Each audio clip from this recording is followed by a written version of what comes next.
कल्पना कीजिए, अगर किसी दिन आपको अपने ही गांव में अपनी पहचान साबित करनी पड़े, लोग आपकी ईमानदारी पर शक करें, तो आपको कैसा लगेगा? नमस्कार दोस्तों, मैं आपका स्वागत करता हूं मिनी स्टोरी वर्ल्ड में, जहां आज हम लेकर आए हैं मुंशी प्रेमचंद की एक मार्मिक और सीख देने वाली कहानी, अनुभव। कहानी शुरू होती है एक बूढ़े किसान मुरली से, जिसके चेहरे पर उम्र की लकीरें तो हैं, पर मन में सादगी और सच्चाई बसती है। मुरली का बेटा, जिसका नाम था नागेंद्र, शहर में पढ़ाई करके गांव लौटता है।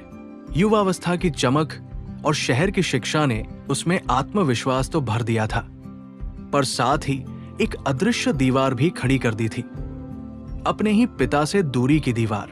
नागेंद्र खेत खलिहानों की व्यवस्था बदलना चाहता था, आधुनिक तरीके अपनाना, नए उपकरण लाना, काम को तेज करना, ये सब उसकी प्राथमिकताएं थी। लेकिन मुरली को अनुभव का महत्व पता था।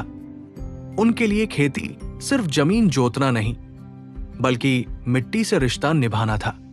एक दिन नागेंद्र गुस्से में कह देता है, बाबा, आपकी पुरानी बातें और पुरानी सोच अब काम की नहीं। मैंने पढ़ाई की है, मुझे पता है खेती कैसे करनी है। मुरली शांत रहे। उनकी आंखों में केवल एक दर्द था, अपनी ही औलाद का अविश्वास। कुछ दिनों बाद गांव में मूसलाधार बारिश हुई। नागेंद्र ने अपनी योजनाओं के अनुसार खेतों में बीज बो दिए थे, लेकिन उसने मौसम और मिट्टी की नमी का ध्यान नहीं रखा।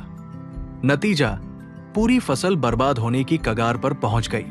जब नागेंद्र परेशान होकर खेत पहुंचा, तो उसने देखा कि उसके पिता रात भर जागकर नाली बनाते रहे ताकि पानी बाहर निकल जाए। बूढ़े हाथ कांप रहे थे, मगर कोशिश रुक न रही थी। नागेंद्र भावुक होकर बोला, बाबा, आपने मुझे बताया क्यों नहीं? मुझसे गलती हो गई। मुरली ने मुस्कुराते हुए कहा, बेटा, गलती हर इंसान से होती है, पर असली अनुभव वही होता है जो गलती से सीख ले। पढ़ाई अच्छी बात है, लेकिन अनुभव की आंखें बहुत गहरी होती है। नागेंद्र समझ चुका था, पढ़ाई और अनुभव दोनों साथ चले तो ही सफलता मिलती है।